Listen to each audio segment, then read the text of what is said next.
Bonjour à tous et bienvenue sur Event News TV. Nous recevons aujourd'hui sur le plateau de notre émission En toute vérité, Monsieur Bowie Paul Arnaud. Monsieur Bowie Paul Arnaud est membre de la direction de l'Union des nouvelles générations, en abrégé UNG, où il occupe le rang de vice-président. En séjour à Paris où vit en exil politique le président fondateur de l'UNG, nous l'accueillons ici pour échanger avec lui sur l'actualité politique de la Côte d'Ivoire qui est aujourd'hui marquée par l'ouverture du procès du président Laurent Gbagbo à La Haye. Voilà. Bonjour monsieur Paul Arnaud Bowie. Bonjour monsieur. Et merci surtout d'avoir accepté notre invitation. Merci également à vous. Oui.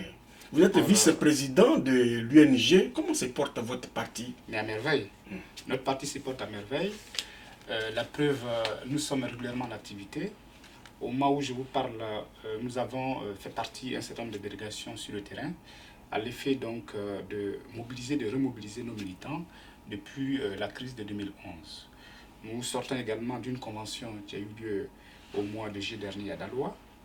Cette convention même qui a mobilisé un monde important, au cours de laquelle nous sommes passés en revue, d'accord, tous les grands événements qui ont marqué notre parti, mais qui également ont marqué la Côte d'Ivoire. L'UNG, il se porte à merveille, les militants sont debout, ils sont à l'écoute de la direction du parti, et je pense que cela est une bonne nouvelle pour vous. Dans cette grisaille, si votre parti se porte bien, je pense que c'est une bonne nouvelle. Bien entendu. Merci beaucoup. Alors, toute la Côte d'Ivoire et l'Afrique est aujourd'hui suspendue au procès du président Laurent Gbagbo et du ministre Charles Blé Goudé qui s'est ouvert à La Haye. Alors, un moment est véritablement important pour toute la Côte d'Ivoire et certainement pour l'Afrique. Comment à l'UNG vous vivez ce moment, vous qui êtes en alliance avec le FPI?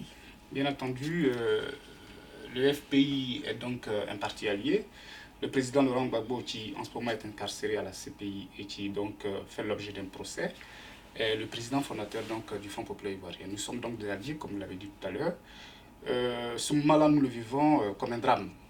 Comme un drame parce que Laurent Gbagbo n'aurait dû pas se retrouver à la CPI. Car malgré toutes les accusations qui sont portées contre lui, Laurent Gbagbo reste l'homme de la Côte d'Ivoire. Il reste le père du multipartisme. Il reste celui-là même qui a de grandes ambitions pour notre pays. Et pour ce faire, le long de son mandat, il s'est mis à la disposition du peuple de Côte d'Ivoire à travers un grand programme de développement, notamment en ce qui concerne l'assurance maladie universelle, l'école gratuite, etc., etc. Alors pour quelqu'un qui, pendant toute sa vie, s'est battu, qui, quand il a accédé au pouvoir, il s'est mis également à la disposition de son peuple pour lui apporter le bonheur nécessaire, nous pensons que Laurent Gbagbo ne devrait pas se retrouver là où il se retrouve en ce moment. C'est vraiment un drame pour nous et nous sommes mobilisés, nous le soutenons, nous prions pour qu'au sorti donc de ce procès, le président Laurent Gbagbo puisse retrouver la liberté. Ce procès est parti pour durer presque 2 ans. C'est ce que disent les spécialistes. Alors, est-ce que vous, à l'UNG, vous avez espoir que la vérité puisse être dite là-bas? Parce que, avec ce que nous écoutons, tout ce qui se déroule là-bas, beaucoup de personnes commencent à être complètement circonspects sur le déroulement de ce procès, que les gens pensent être déjà bouclés, en quelque sorte, en défaveur de Laurent Gbagbo. Écoutez, nous avons bon espoir que le président Gbagbo va s'en sortir, car le président Gbagbo n'a rien fait, il est innocent.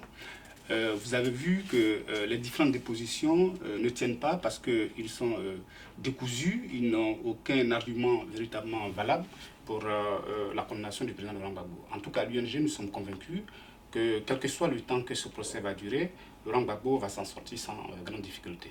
Parce qu'il Merci beaucoup. Et puis, il faut l'avouer, le drame qui a frappé la Côte d'Ivoire en 2011, lors de ce conflit post-électoral, a opposé, comme l'a reconnu beaucoup d'observateurs aussi, 2 camps. Celui du président Laurent Gbagbo qui réclamait la victoire et celui aussi du président Alassane Ouattara qui disait la même chose. Alors, à l'ouverture du procès, la procureure Fatou Bensouda a annoncé que des poursuites seraient engagées contre le camp Ouattara très très bientôt. Mais patatras, sur le parvis de l'Élysée, jeudi dernier, on a entendu le président Ouattara dire qu'il n'enverrait plus d'Ivoiriens à la CPI. Alors, comment vous jugez cette déclaration qui surprend son monde? C'est le moment pour la procureure de rendre démission, du moins d'abandonner les charges contre Laurent Gbagbo. Parce que ce que nous recherchons, c'est la vérité. Or, en refusant donc de faire venir le camp Ouattara à la CPI, pour nous, c'est une façon de cacher la vérité. Donc, le président Ouattara vient de prendre à contre-pied la procureure. C'est l'expression de ce que c'est un faux dossier. C'est l'expression de ce que, véritablement, c'est un procès politique. Et je pense que les Ivoiriens, pour la cohésion sociale, pour l'unité nationale, n'ont vraiment pas besoin. Un procès qui favorise un camp et qui défavorise un autre, les Ivoiriens n'en ont pas besoin. Et je pense que cette déclaration du président Ouattara nous rassure. L'assurance que cela nous donne, c'est que Fatou Bensouda, bien entendu, va démissionner parce qu'elle finira par comprendre que c'est un discours inapproprié qu'elle donne au monde. Alors, la Côte d'Ivoire, et c'est par ça que nous allons terminer, M. Bowie, est devenue presque une prison à ciel ouvert. C'est ce que les organisations des droits de l'homme nous font savoir par leurs nombreux rapports. Et vous, à l'UNG, vous avez certains de vos militants qui sont encore en prison. Alors, est-ce que vous avez des nouvelles de ces militants-là? Malheureusement, nous avons beaucoup de militants qui sont en prison, avec à leur tête le secrétaire général de notre parti, le camarade Denis Aïkba, et le président de la jeunesse de notre parti également, le camarade Louis Durand. C'est un moment très difficile que nous vivons, mais nous espérons que ce sont des hommes de courage, ce sont des hommes de valeur, et que s'ils y sont, c'est pour leur opinion. Et sachez que lorsqu'on est en prison donc pour son opinion, bien entendu, on ne fait que grandir. Nos camarades se portent à merveille, nos camarades ont le moral, nous y allons assez régulièrement pour les voir, pour discuter avec eux. Et je peux vous rassurer que depuis leur cellule, pour eux, le combat continue, le combat pour la libération de la Côte d'Ivoire, le combat pour la justice, le combat pour l'équité, le combat pour faire de la Côte d'Ivoire un pays démocratique, parce que les Ivoiriens ont besoin de démocratie pour construire le pays dans l'union, dans la fraternité et dans l'unité nationale.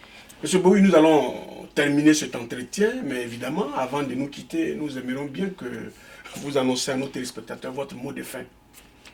Écoutez, merci beaucoup à vous d'abord et merci également à tous les téléspectateurs.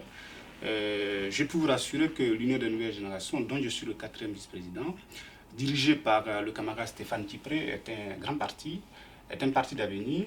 C'est un parti qui a fait ses preuves aux côtés de Laurent Gbagbo, parce que sachez bien sûr qu'il était notre candidat en 2010 et que nous continuons le travail malgré toutes les difficultés que nous rencontrons sur le terrain, à l'effet de progresser et de faire de la Côte d'Ivoire un pays démocratique, de par notre contribution, de par notre participation, bien entendu, à la vie politique de notre pays. Merci beaucoup, M. Bowie. Merci à vous aussi, téléspectateurs de 20 Minutes TV. Merci pour votre fidélité et à bientôt.